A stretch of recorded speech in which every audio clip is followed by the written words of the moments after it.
Rebonjour, comment allez-vous? J'espère que tout va bien, que tout se passe bien pour vous. Donc, bienvenue à ce soutien scolaire numéro 3. Donc, aujourd'hui, on va voir du lexique, une petite évaluation concernant le sens des mots. Donc, les compétences qu'on va voir ensemble, on va utiliser le dictionnaire papier et on va essayer de comprendre les mots inconnus à l'aide du contexte. Donc, premier exercice, indique pour chaque phrase la lettre et le numéro qui correspondent à la bonne définition.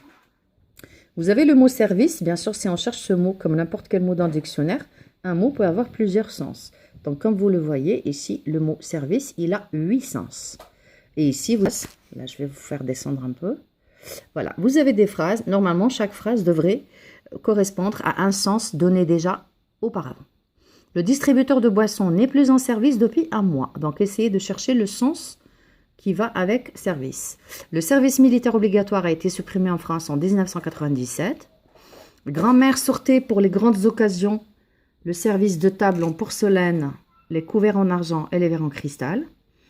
Plat du dessert 15 €, service compris. La maman de Valérie travaille de nuit à l'hôpital et quitte la maison tous les soirs pour prendre son service à 21 h. Quand j'avais la jambe dans le plâtre, les voisins m'ont maintes fois rendu service en m'aidant à me déplacer. Donc, personne ne s'est jamais plaint du service dans cet hôtel de luxe. Donc, vous l'avez compris, à l'intérieur du rang, vous allez mettre les numéros qui correspondent au sens. Deuxième exercice, lis le texte et trouve les mots cachés en t'aidant de la liste. Vous avez une liste ici. Voilà, je vais vous la montrer. Donc là, voilà la liste. Vous avez chien, vous avez souris, aboie, court, monstre. Et vous avez également, vous avez animal, mouche, gueule, courageux et peureux. Donc voilà. Donc là, vous avez un texte, vous devez le lire. Et vous allez essayer de placer ces mots à l'intérieur de ce texte. Bien sûr, pour que le texte soit cohérent et qu'il ait un sens. Exercice numéro 1. Surligne les indices à comprendre le mot en gris. Puis entoure dans le cadre le sens que tu lui donnes. Alors, je vais faire simple. Ici, vous avez un texte. Ça parle de M. Crozet.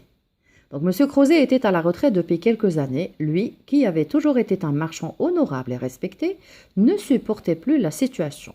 Son fils avait jeté l'opprobre sur leur entreprise. Non seulement il n'avait tenu aucune de ses promesses, les commandes, lorsqu'elles étaient livrées, arrivaient avec des mois de retard. Mais en plus, la qualité attendue n'était pas au rendez-vous. Pire, les comptes n'étaient pas à jour, les factures se perdaient, l'argent reçu était égaré. Donc le mot en gris, vous l'avez compris, donc c'est celui-là. Là, je vais vous le montrer. Voilà, c'est celui-là. L'opprobre. Alors ce mot-là, par rapport à ce contexte-là, comment vous allez l'expliquer? Est-ce que vous allez dire la publicité, le doute, l'argent, la célébrité, la honte ou l'embarras? Bien sûr, selon le sens que vous avez ici, selon le sens. Donc voilà, mes amis, on arrive à la fin de cette vidéo, de ce soutien numéro 3. J'espère que ça vous aiderait. Si vous avez des questions, si vous avez des commentaires, si vous avez des idées, des questions ou autres, ou des demandes ou des suggestions, mettez-les-moi en commentaire. Je vais lire avec grand plaisir et j'y répondrai également avec grand plaisir.